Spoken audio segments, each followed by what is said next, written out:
Tobi Emonts-Holley, welcome to Thinking Class. Thanks so much for joining me. Thank you so much for the invite. Well, it's always a pleasure when people accept, when I get in touch with them out of the blue and I haven't previously met them or we didn't know of each other. But Tobi, I became aware of you on X. An algorithm had thrown us together, it seems. And I don't know if it heard me talking about my future plans for a family and it thought, let's get a nice positive voice of fatherhood in front of you. But that's what you're known for. Tobi, you're a dad of 6. And in an age where so few children are born, at least to those of us of white European stock, you have close to 100,000 Twitter followers, I think, or X followers. And on that, you've built that following from writing about how to be a dad and how to be successful professionally, but how to support your wife and be present in a relationship and be present as a dad. And it's positive messages. You write truths as well. You put it all out there. It's not all sugar-coated. It's philosophical. It's practical. And I dare say it probably makes people actually want to have children after they've read it, given that they are so steeped in all of these societal hang-ups about children and self-development and self-advancement over recent decades, over, for example, the idea of family values. So I think there's lots that we're going to be able to get in today on all of those levels. What would you say being a father teaches you about your relationship to time and, well, death, since we've already opened philosophically? Oh, deep, straight away.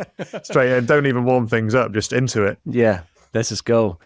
So time, yeah. So I mean, our kids age from, so the youngest is 2 and the oldest is going to be 14 in a few weeks. And it's really nice, like with the little ones, because you know all the stuff that's to come, but equally it gets super scary because you remember the 14-year-olds like when they were 2, right? So, and you're like, 12 years have gone, plus there's not much time left, right? We've all seen these scary images of, like, you know, you spend 95% of the time with your kids by the age of like 18, and then it's going to be this minuscule touch points. You know, it's still going to be nice, but it's just going to be very, very different. So in terms of time, I think parenting just teaches you how fast it really it does go. At the same time, it teaches you the value of time, right? So really being able to slow down and being able to enjoy little moments. And it's the little moments, I think, that count the most. It's not the big stuff. You know, it's like everybody always gets really geared up for like a New Year's Eve party, and then normally a letdown.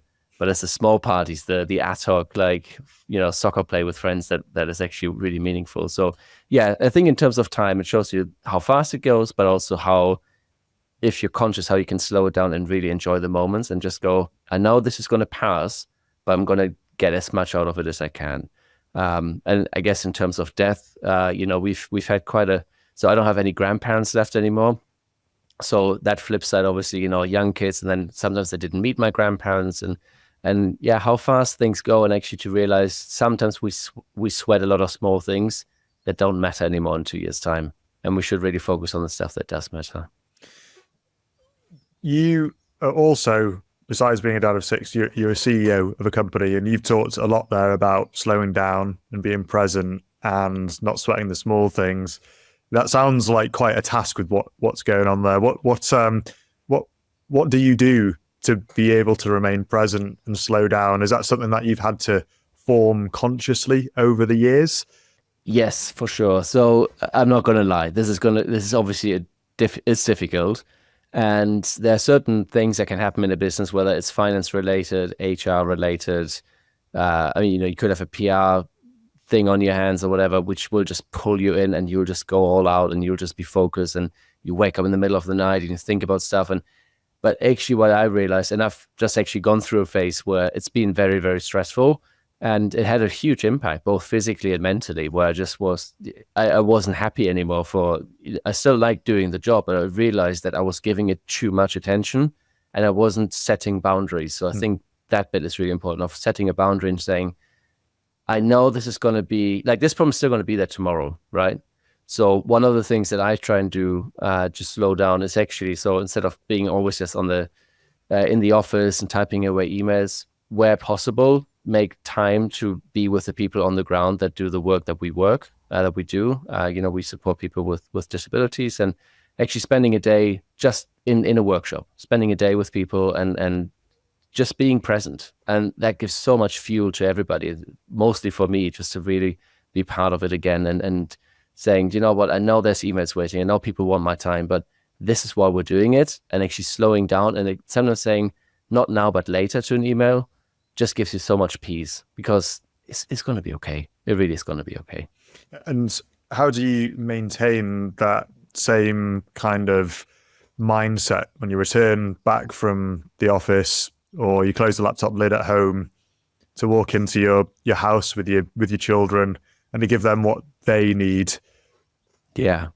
So I would say, also having spoken to quite a few dads over the last few years, that is the hardest challenge, is going to be your emotional control going from work to home. Because at work, you're professional, people count on you, they're not your family. So you have a certain facade and a professionalism around you. And then when you come home, you just think, oh, you can kind of, you let go a bit. And when things are happening right at home, so the kids leave the toys out, they didn't help mom with something, or stuff goes wrong all the time. It's very, very quick to get angry or to have an emotional outburst. And it's really important, I think, very early on in that parenting journey to realize these are actually the most important people in your life. And as much as that email or that conversation with somebody else really annoyed you, they do not deserve you taking it out on them. So whether that means you need to build in some ritual to actually have a clear kind of cutoff, or you're very conscious of saying, phone is going away, I won't touch it. So I've got an app on my phone which blocks certain apps at certain times, so I just can't access it. And I'm totally guilty. When I was younger, I had the phone with me when I was playing with the kids, and someone's just like quick glance on the email, making sure everything is okay. Actually, just realizing, hang on, this is wrong. This is so wrong. What am I doing? Like, they're playing like Duplo, and I'm sitting here and I'm telling them this device is more important than you guys. So very clear, having these boundaries, saying this can wait. And for me, important thing is always, I'd rather work late, but having had the bedtime story, than trying to cram in emails and then go and the kids are asleep. So it's just, I think, knowing what your value base is and then acting accordingly. Did you notice when you had your phone out and you were being distracted by it whilst your kids were playing around, did you notice whether they noticed? Did you notice them start to act differently if you're on your phone? Were they disappointed, noticeably so, or what was it that they were expressing, if anything? Yeah, so I would say I feel lucky that I noticed that when my oldest ones now were still very young, so they would have been 2, 3, 4 years old. So again, that we're talking like beginning of email and iPhone and all of that stuff. But so I'm not sure if they ever really notice it, but now they do. So if I then stand it, like if I'm in the kitchen in the morning and they see me, I realize it. I'm like, oh no, like the phone, like it can't be here. Like I might put in some music for breakfast that we want to listen to, but then it has to go straight down because I can see them looking at me.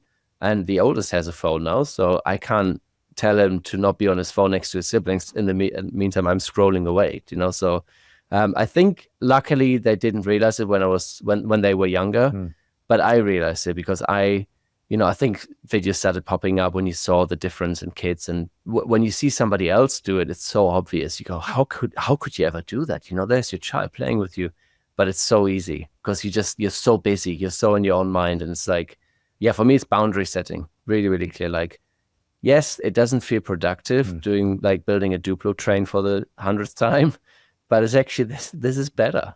This is better than sending an email, Yeah, I mean, I don't have children yet, touch wood that comes to pass.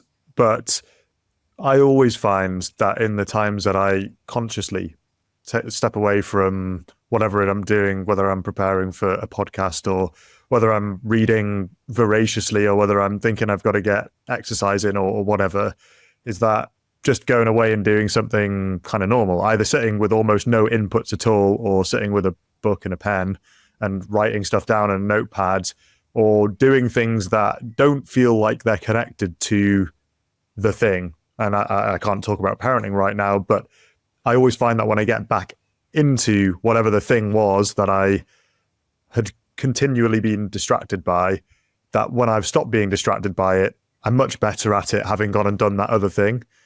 And yeah, I suppose it sounds to me as though not only does it enable you to be a good dad by doing those things, but it probably makes you better professionally as well. It leaves you with a clearer conscience too, that you are not thinking that you're only switched on for work and kids are secondary and vice versa. Yeah, I think that's a good point. And it's something I had to learn, because I went from, before I had the CEO role, I was the operations manager. And that role is even more, you always have in those positions, people come to you always with problems. It's very rarely that somebody says, oh, do you know what, I just want to tell you a good story, like this happened. And it's like very rare that happens. But with the ops role, you're very fast paced. You're always like trying to fix stuff, like putting things in place, systemizing stuff.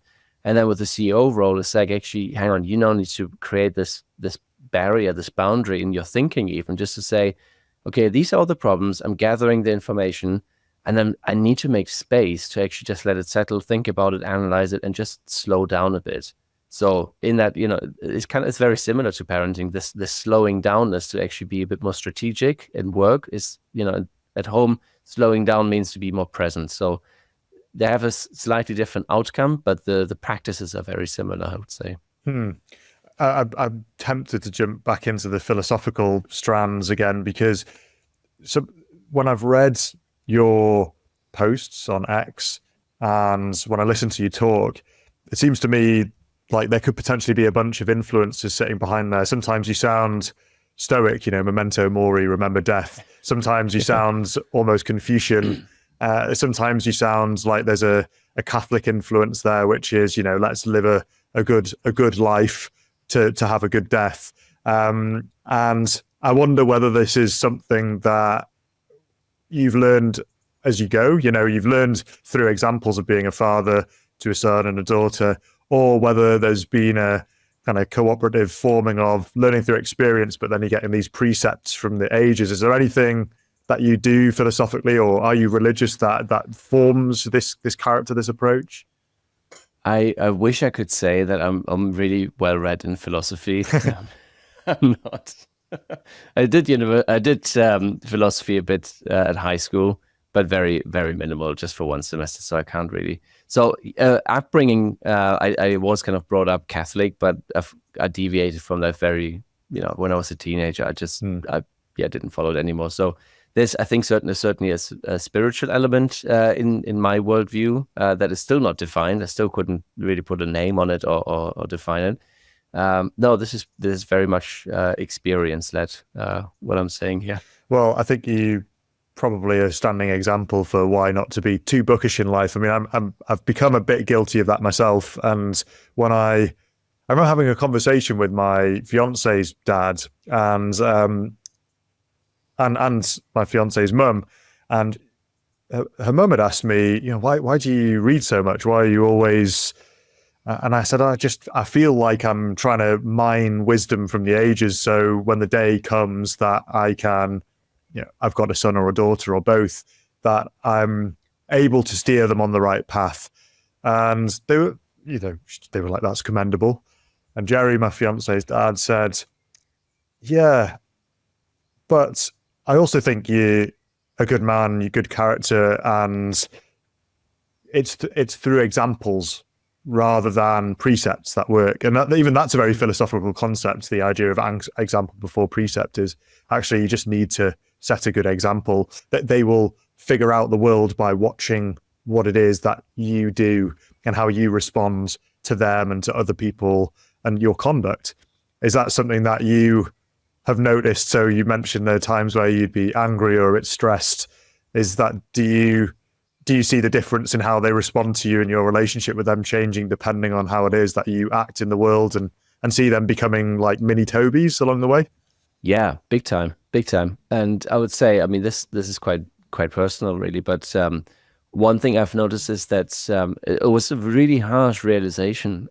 It's a few years ago now that I was talking to my best friend in Germany on the phone, and I remember I was sitting in the car, and he must have been on speaker, and we're having a chat, and we're just laughing away. I mean, it's as if we're back in high school talking rubbish and just cracking jokes that are just only the two of us understand, and we're like crying, so good times. And I remember my son, he must have been don't know, like 6 or 7. So it's a few years ago. But afterwards he said like, Daddy, I've never seen you laugh like that before. And I was just, and that made me really sad. I was just like, wow, you're right. You probably haven't.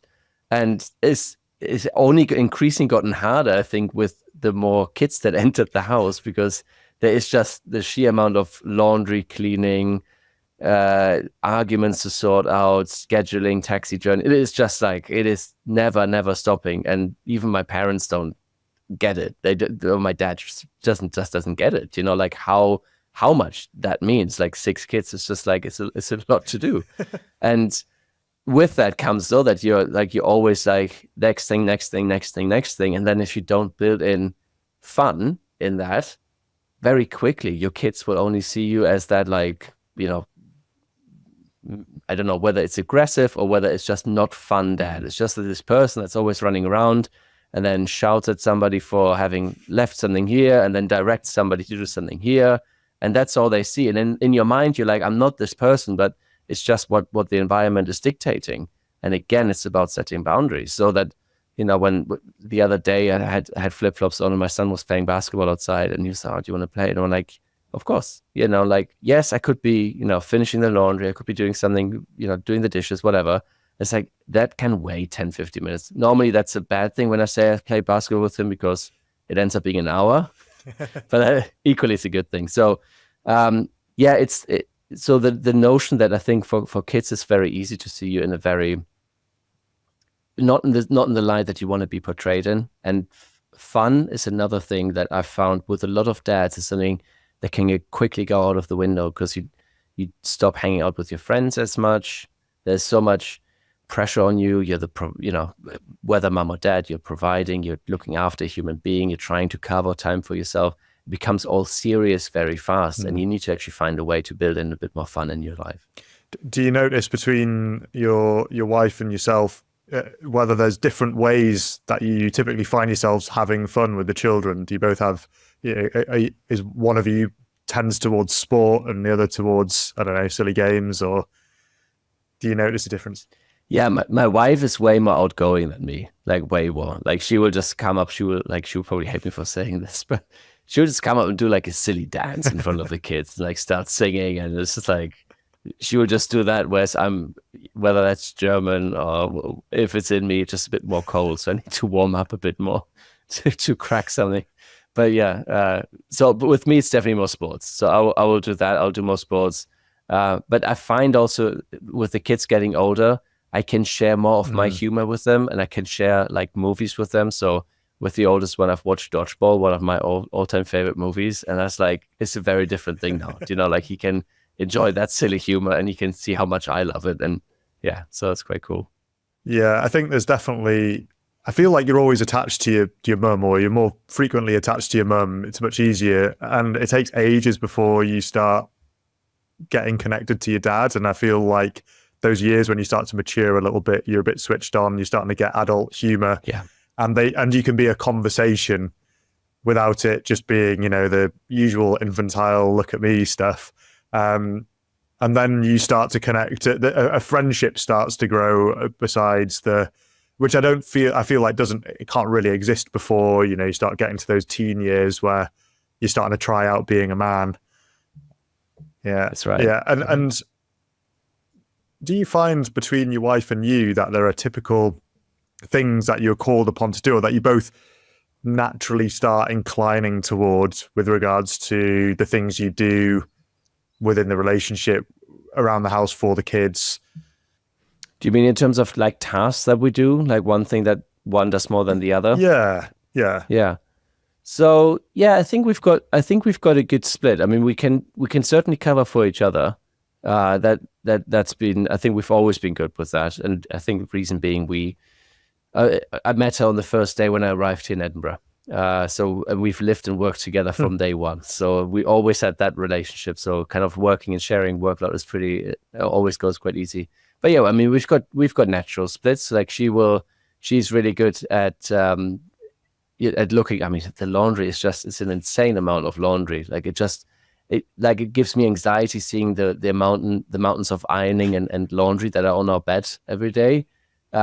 Whereas she finds the kitchen way more challenging. So I'm always normally the one that does like breakfast, lunch, trying to prepare dinner in the morning.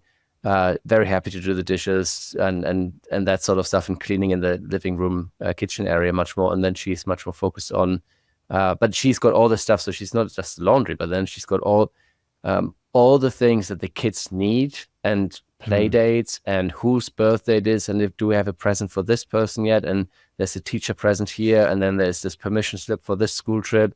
Like, she's got it all in her head. Like, I will have that for work, obviously, but I could not do it without her. Like, there's no way. The kids they would just be here. I wouldn't allow them to go anywhere because I'd forget one of them somewhere or not take them to something. So putting missing sign-ups on the lampposts everywhere. Have you seen this child? Yeah, exactly. Or just put air tags in them and just try and collect them in Edinburgh, over the course of the afternoon, something like that. So no, I would say, in all honesty, we're a really good team. We've worked that out, and if one of us needs help with something, then the other one steps in willingly, and yeah. We're just tackling it always together every day. You're a busy guy, Tobi. You're CEO, as we've been talking about, and you've also written on X that if a man is ever feeling tired, he's got children, he's come back from work, he's feeling tired, you say, don't complain, suck it up. Why do you say that? Because as hard as your working day can be, and challenging, and I've had it all, right? So financial stuff, HR, all these things can happen. But the burden of child raising and looking after a human being, that oftentimes, and I think, so even with work, even if it's challenging, you're moving something, you're moving the needle. But if you have a toddler at home, all you're trying to do is keep it status quo, or don't let it deteriorate too much, because it will deteriorate to a certain degree. So it's that the Sisyphus kind of analogy where you're just constantly just trying to run after a child, especially when they can start running.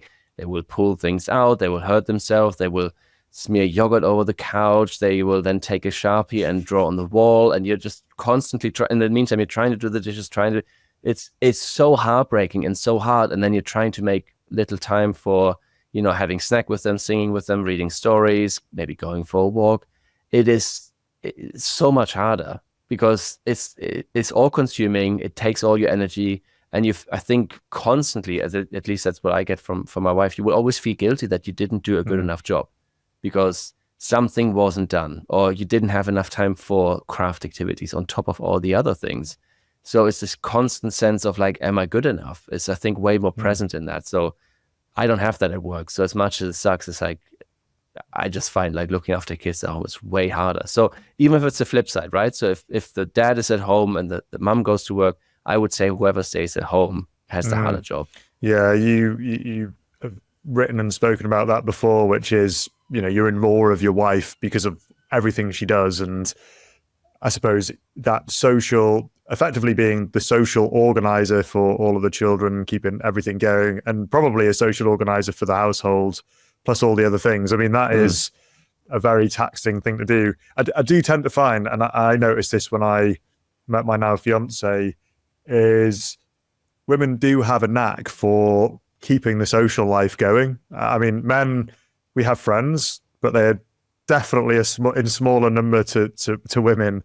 And then you get introduced to this huge network of people. You almost don't even have to work for it, and it's you just show up and you get great friends. Women do have a really great knack at doing that, and so having to do that for your whole household and children, and I mean, anyone that I speak to who has kids, whether it's one or two, there's lots of taking them to the swimming bath, taking them to tennis, taking them to whatever, and you guys obviously have that many times over. You're going to be when you come to be empty nesters, you're going to feel it harder than I think anyone else is going to feel it. When I remember seeing my mum when I left the house. I was the younger of two, and she's kind of kicking her heels a bit, and she found it quite hard, even though I was a late teen by that point. But I suppose once you've seen out your six all gone off into the world together after that 28-year period of absolute chaos, it's going to be quite the come down. There will be grandkids. That's true. For sure. By that point, you're on granddaddy daycare, I think. I know. I'm looking forward to it already. Yeah, I mean, you might only be a decade away. You never know. Yeah, it's scary, but yeah, I mean, yeah, to be honest, I mean, depending, but it might well be that one or two of them are still at home while the first grandchild Yeah, arrives, they'll so be you getting never roped know. into Yeah. babysitting duties well before their time. Oh, I'm looking forward to it. It'll be fine. The calm mind that you've talked about needing to foster. Um, is there anything? I mean, you say you're not particularly bookish, and you know that you have to try and train yourself when you come back from work to keep a calm mind. Is there anything that you choose to pay attention to that helps you do that, or is there anything that you, besides the phone, that you decide not to pay attention to because it's too much of a distraction and leads to a disordered mind? Yeah, that's a good question. I would say there are three things. In terms of an immediate thing that I like to do is breath work, and box breathing is something that I've done for quite a long time, which I find really, really calming. So the idea being you've got a certain number in your head. It could be 5 seconds. So you inhale for 5, hold for 5, exhale for 5, and hold for 5. Do 10 cycles of that. You can do that anywhere. You can do that at the dinner table if it gets loud, and you can just try and just bring down your nervous reaction to it. So that's an easy one. Time in nature every day. I think that's massive. I always, wherever possible, when we go for a walk or when I go for a walk somewhere, if I can find a stream and just stay there for a bit, even if it's 10 seconds, but really just like completely try and slow down. Sometimes close my eyes. So that time in nature every day is really key. But the biggest one for me is I've got this routine which have had now for quite a number of years, is getting up early, and I get my morning workout in, and I just find that time of just it's early, it's before the kids get up. It's the bit of me time where I can just I can listen to my podcast, listen to a book, music, or nothing, and just do my exercise, but have that kind of physical outlet that always helps me, I think, bring down any sort of anxiety I might have. I might do something really hard work, or that kind of makes everything at work seem less hard. And that is a big equalizer for me. So exercise is probably the biggest thing. Nature, I think it's so undervalued. I think particularly for lots of folks who live in the city and they might only have parks to get to. But I know you live out near a hill range called the Pentlands near Edinburgh, or in Edinburgh, Yeah. and it cannot be underestimated, the restorative effect of being out in those places that are decidedly much less of a human environment. And you talked about the sound of running water there, and it is definitely a very, very rejuvenating thing to be around, running water. And when you're amongst, babbling brooks and woodlands, and, you got these hills, which you might see some sheep dotted around on them, and you look around, there's not really anyone else there. And those moments, even if you just get a couple of those moments, once you step back into living inside, stone or glass or steel edifice again, you do feel way more human. And I certainly notice on the days where I wake up, and even if I'm doing things like reading and writing or whatever, but then I'm doing some prep for the podcast before I start my day job, it's if I do all of those things without having stepped outside the house and then gone further than that and gone into something green or, like near rivers, then I find myself really on edge throughout the course of the day. It's like my mind's quite scattered. Whereas if I just have those few moments, it's like you just press reset and you're ready for the day. Yeah, absolutely. And I think if you can, where possible, build in some, like a weekend or a long day. I mean, we're lucky with the Highlands being close by, especially if you don't have phone reception. You can just spend a day in the wild. I think that's a fantastic reset. And if you can build in a night camping, that's even Are you better. a big believer in exposing your kids to the elements? Do you there's a book passage that sticks in my mind. So there's a French philosopher who was a polymath who's called Michel de Montaigne, and he was from the 15th century or something. It's quite funny. He ended up writing quite a lot about things he'd learned from reading other people's books and the great texts without having necessarily lived those experiences himself. He'd look back and regret that he didn't expose himself to nature and make his body strong and hard, even though his mind was strong, and he'd sit there in his library all day writing and reading. But he wrote an essay on educating children, and effectively what he'd gleaned from things he'd learned from Through the Ages and other people's writings was expose them to the elements to help form their characters. Do you believe in that? Do you think your kids respond well to being outdoors instead of being indoors playing around? 100%. There's no question. If they, I mean, there's, a morning. So I think in general, screens have their place, and I wouldn't demonize them. But if you let your kids have a 3-hour screen marathon in the morning, and then you expect them to behave afterwards and not fight, good luck. I've not found that to be true. But even if they get up early or they get up on a Saturday morning, we've got a bit of a slower pace, let them watch something, but then we get them out, it just changes their mood. The fighting is less, they're just way more cooperative. There's, no screens, they play better together, and it has such a massive layover for the rest of the day. So if we, especially I remember COVID time, we would just every morning would start with a big long walk, and it transformed everybody's mood massively. And for them, it's, we don't have a choice, right? Oftentimes it's dark and wet and rainy here. So we've got plenty of waterproofs for them to just go out and enjoy those times. So yeah, no, I think it's great. Elements, being exposed to elements is good for them. I think tech was always going to come up when we're talking about parenting in the modern age. And I'm with you. I don't think screens should be demonized. I do find that there is so much evidence that kids are being totally deranged by this stuff in a way, or in many different ways. And I saw this video the other day. I can't remember what it was on, but it was a kid and he had an iPad in front of him. And on the iPad, he was playing Candy Crush, but he also had a smartphone here. And on the smartphone, he had Instagram, and he was playing on Candy Crush or whatever it was, or something similar. But every couple of seconds, he would then turn his head 90 degrees to the other thing, scroll to the next video. If something caught his attention, he'd pause for a second, but then he'd realize he needed to get back to his game. So you could see he was absolutely killing the game. You could see he was absolutely killing Instagram. He was liking and whatever. But it honestly looked like you were watching a little robot. He was no older than 5-6 years old. And you think about what that's going to turn into in the future. And I suppose this conversation that we're having, particularly where we live in the United Kingdom, about banning smartphones for kids who are under 16, and you think, well, there's a case to be made for that because we see the impact that it will have. What I find quite interesting, though, is how we obviously know there's something awry with smartphones and what it does to all of us, but we focus on banning them for children and yet never lead the example ourselves.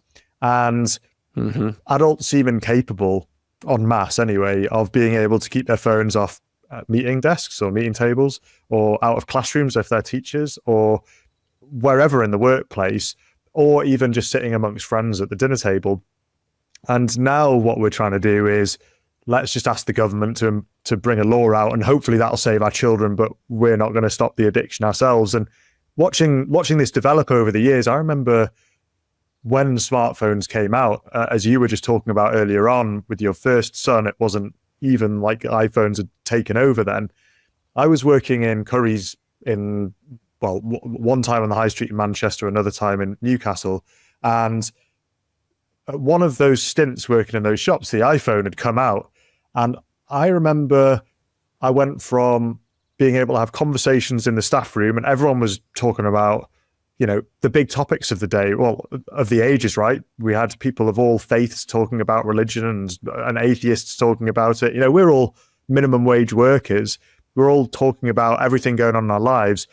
And then I remember the smartphone coming out and things just starting to change over time. And even when I worked in those places, it was banned to have your phone out on the shop floor. So everyone would have to put them in your locker. But then when the smartphones came out, first the bosses need a work phone, and then they couldn't quite contain themselves. And then workers just stop putting them in the lockers. And before you know it, they're everywhere. And they are literally in every workplace.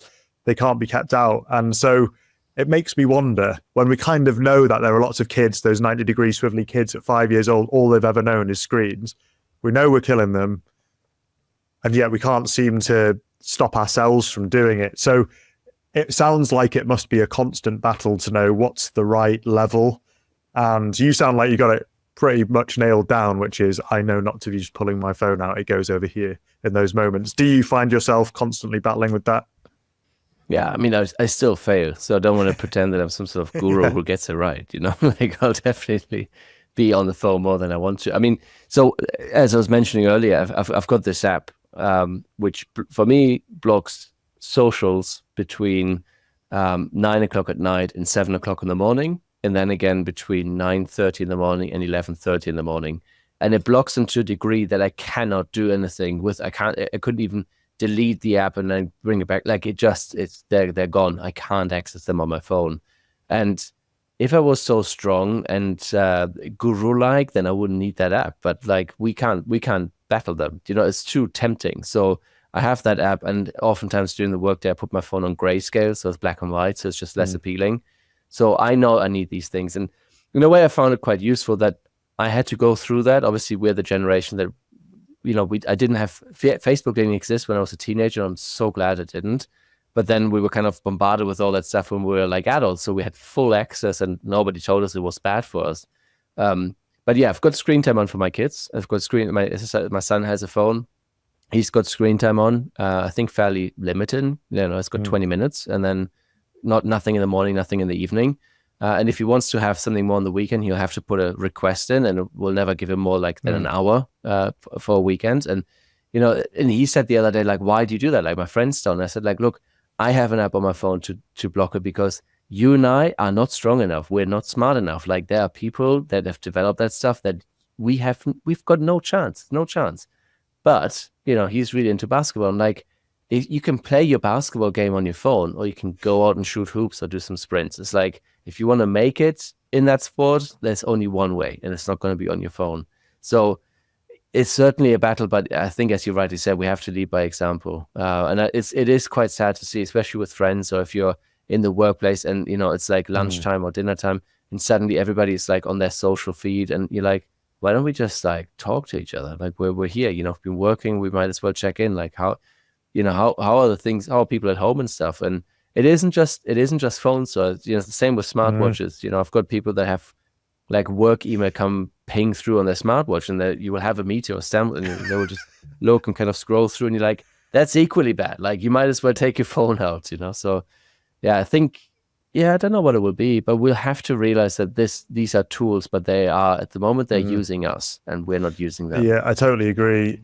And I think it's great that actually we've reached a level of self-consciousness or awareness about the dangers of it. And there are people like you having those conversations with your son who's coming up going, why are we doing this? And you're developing that critical mind in him to realize that, actually, he's not strong enough to give in to the temptation. And actually, if my dad isn't, and he thinks that there's something to be concerned about, it plants that seed. Because my biggest worry about this en masse is we've got a whole generation, digital natives, who this is all they've ever known. And obviously it wires our brains and the way we interact with the world and with people and how we see things. And they're going to have the hands on the levers of all of our nations and all of our institutions, public and private. And you can obviously see that there's various things within it that dehumanizes us. And that does worry me a lot. And so I'm hoping that what feels like a bit of a public reckoning with this stuff, even if we haven't fully nailed down what it might look like, is there's enough talk about it that maybe we humans may find it in ourselves to go, actually, that's not a path we want to go down. Maybe we can stop just digitalizing everything in our lives and go back to just being more face-to-face embodied humans. Yeah. I think it was clear in the pandemic. I remember people saying when, you know, everybody started hopping on Zoom, and the talk was, you know, it's like, well, 90% of meetings can be done via Zoom. It's like it's 90% the same as being in person. It's very little that is getting lost there. And the two things that really struck me was, one was the jumping between different meetings that had very different context and very different, you know, certain meetings need you to be in a certain mindset. But if you're jumping from a trustee meeting to like an HR problem that you need to solve, to then talk to a fundraiser, you know, and it made it really complicated. And every half hour you had like something going on. So that wasn't good. The pace of it wasn't good. And you're losing so much when it's not in like in person. You're losing just so much. The whole small talk about, how's family, what's happening, what are you doing, what are you into right now? Are you running? Where did you go? All this small stuff. That's the bit that connects us. And even if it's just about networking or building up a group of people that you can draw on if you need help, if it's only business and you never have a personal connection, like you won't pick up the phone or it will feel phony. But if you have a genuine connection with somebody, they want to help you and you want to help them. And Zoom and Teams cannot replace that. It's a great second best option, but it's definitely not as good. I totally agree. I've had that experience repeatedly where you book those half an hour slots in and you feel like you've got to get straight on the agenda. Or on the flip side, if you don't really have an agenda, you can find yourself just floating through it a bit and you don't really get anything out of it. And I joined the company I was in at the beginning of the pandemic, and pretty much everyone I knew for a whole year, I'd only ever met on Teams. So there were a couple of them because I'd met repeatedly and they'd spend lots of time with me because they were assigned to me to bring me up in the company, as it were. I got to know them a bit, but then I've still never met them physically because I moved teams and different offices and we're in different cities. And so that's weird because I kind of knew them, but I also feel like I never did, like they almost didn't exist. Yeah. It's bizarre. Talking about embodied things in life, you also make the case that kids ought to read physical books, that you say it's very important for their development. Why physical books? I think, again, a screen. So I would definitely feel like if you have a Kindle or something, Kindle I find is a hybrid, right, between the two. But a physical book, the sensation of also like, where are you in the world in terms of, I'm starting this book and it feels like, your left hand will be very thin, your right hand will be very thick because there's so much more to go. And then you start slowly going through it. I find this haptic feedback of actually realizing you're going somewhere, you've made progress, and now you keep going. I really cherished as a kid, like knowing when I've reached a halfway point, like, wow, I've already made it halfway. How would you know that on the screen? Like you don't, like with Kindle, it has some sort of page turning, but especially, we all know that with PDFs and ebooks, and sometimes there are good ones that you want to read through, but I don't think I've ever sat actually through and read a whole ebook just like that. Like I've read so many books on Kindle, but a scrollable PDF, it just doesn't have that same feel to it. So I think for kids, it's the same. And then again, it's a question about screens, right? So even if it's reading a book, it's still on a screen, it's still animated somehow, and I would always opt for the real deal. Yeah, well, we can see your books behind you. There's also something gratifying knowing the books you've read when you can put them. You can see the broken spine on the shelf. There's also something humbling about the books you haven't read. So one of my guilty pleasures is I buy shed loads of books, and lots of them I don't get to read before I've bought the next batch, and then they become a book for the other day.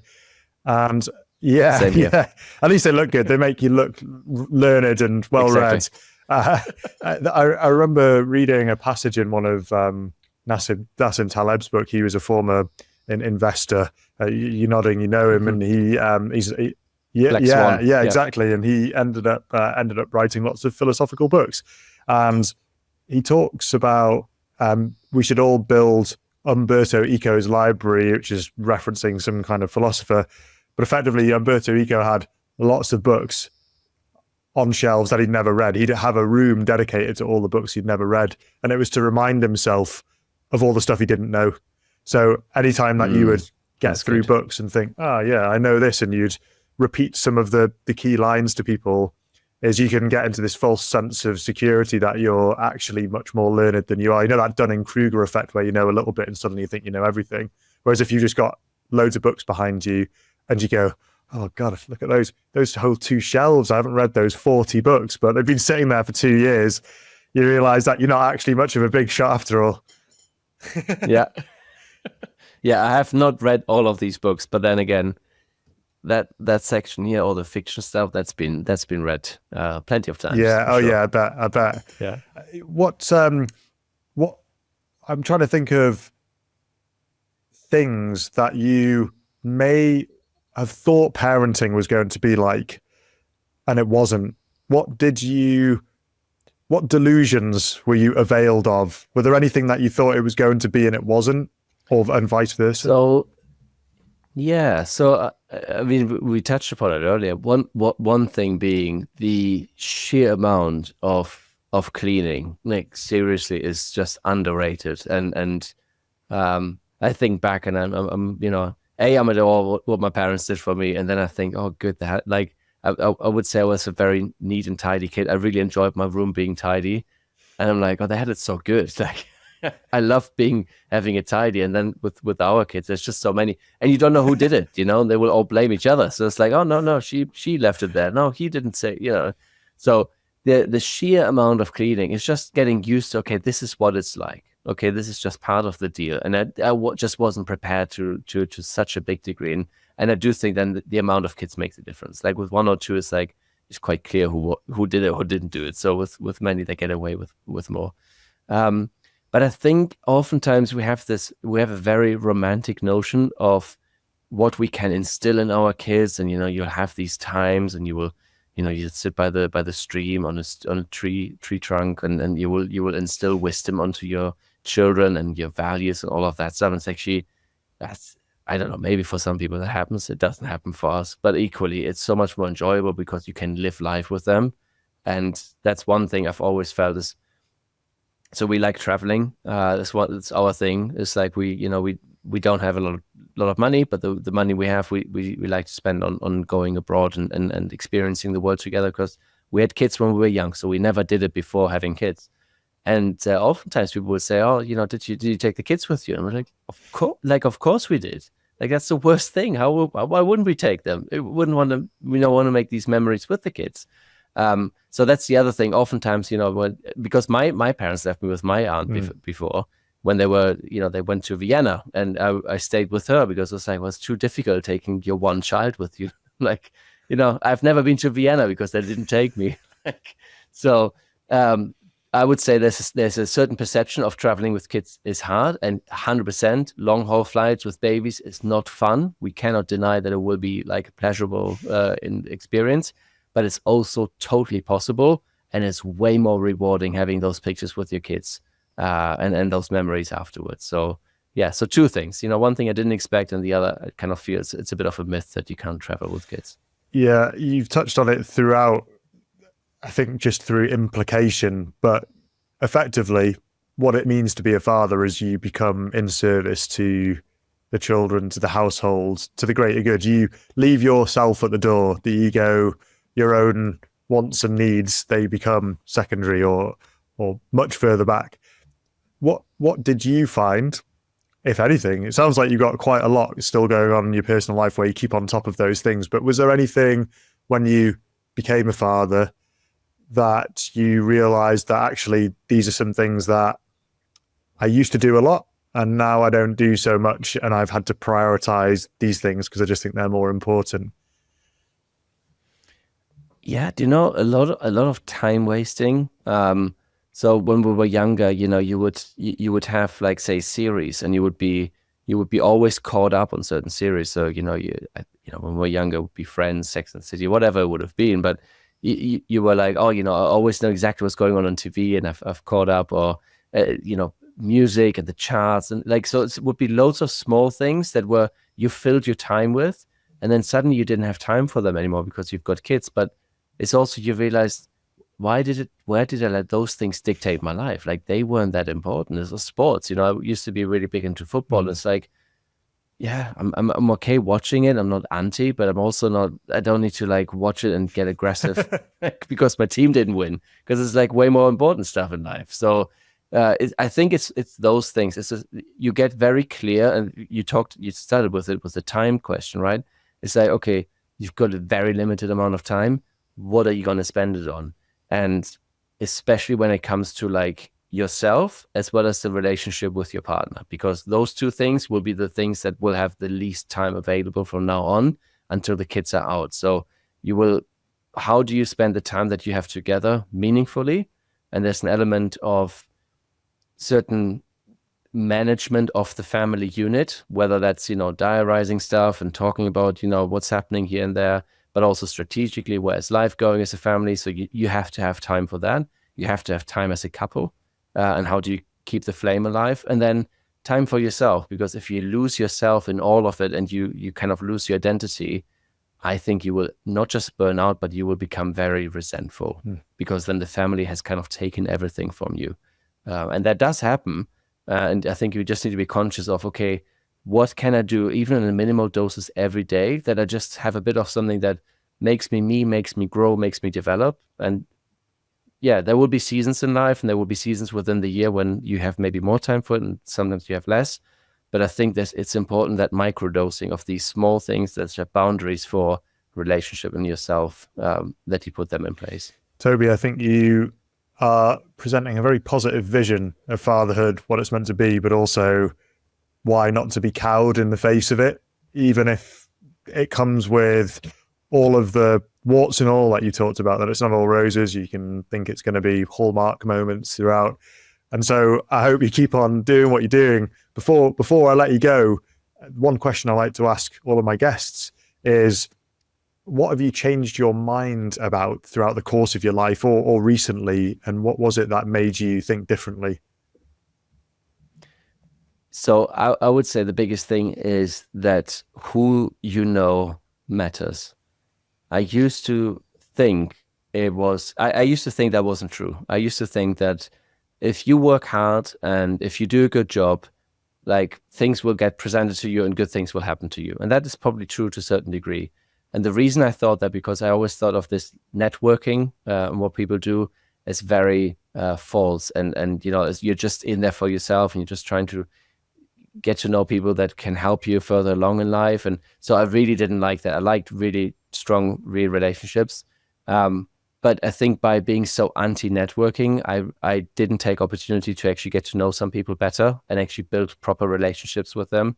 And I think that closes doors. So conversely, having realized that and really made an effort to connect with people, especially I think the online world and writing online is so fantastic for that you can kind of curate your own group of people that can help push you and challenge you in different ways, that actually your network is very, very important, but it doesn't need to be shallow, and it doesn't need to be about just furthering yourself and getting more money or whatever else, but actually developing real relationships. You never know what will happen. And even if it means just creating great new friendships with people, that's totally worth it. Yeah, it doesn't all have to be about productivity. It can also just be about what it means to be a human. And we were talking about this before we pressed record, which was our experiences since we started just putting things out there, podcasts or writings, and how positively people can react to it. And obviously the people you meet along the way, you then have a relationship with, and people like to get involved, and you start having these conversations with people that you never thought you'd have, or that you didn't think people would be interested in it. You thought, is anyone going to listen to this or read this? So I'm all for that. And whilst we're on the internet, and before I let you go off into the night, is where can people find you, Tobi, and can we expect anything from you? You've got a big following on Twitter. People seem to love your stuff. Now, have you got any projects, books, anything in the pipeline? I don't have anything big, I think, planned. So I did put together. So yeah, I've written for now over 3 years online, and in the spring I put together a book. So you can get that free from my website, forgingbalance.com. And yeah, so it's called the Hybrid Dad Blueprint. So it's for people that, for dads that want to kind of maximize both the personal side, the family side, and the work side. So just things that I've very much like this conversation, things that I've experienced, learned, and different tools and techniques and mindset kind of to help along with that. So anybody can pick that up for free. So yeah, X is a big one. Instagram is one where I think I'll share a bit more, just kind of snippets, because it allows you with stories to have that. I think in terms of building or something big, I'm still very early stages in terms of YouTube, and I'm very conscious. I I don't want to be like a vlogger. I don't have time for it. I don't want to have my family in that, some people do it where they have their family right front in camera. It's not right for them. So I'm still trying to figure out how I can maybe just share a bit more of the journey without overexposing the family. So that's probably the biggest challenge at the moment for that. Well, good luck with it. It sounds like you got your head screwed on, so I'm sure you're not going to go exposing all like you're living in the Hello magazine or anything. But I'll be keeping a close eye, keep fighting the good fight, and I hope anyone who's listening or watching feels as positively about the prospect of entering fatherhood and family life with everything it brings as you seem to be, even after all of this time and with 6 children behind you. So it's been an absolutely wonderful conversation to have, Tobi, and hopefully we can meet in person. We live not far from each other. Absolutely. I would love that. No, thank you so much for having me. It was great. Take care. Thank you. To keep up to date with all that I am doing, please subscribe to the Thinking Class YouTube channel at Thinking Class and follow me on X at Thinking Classes. Thinking Class seeks to understand the civilizational issues we face and why what our leaders do in response matters. Here, I seek to explore the ideas, values, and culture that made our civilization, those that are unmaking it, and how leaders at our public and private institutions should respond. Engage with me on YouTube or X, or write to me at thinkingclasspod@gmail.com to tell me who you want me to speak to and what topics are important to you. I look forward to seeing you there and for joining me on this journey.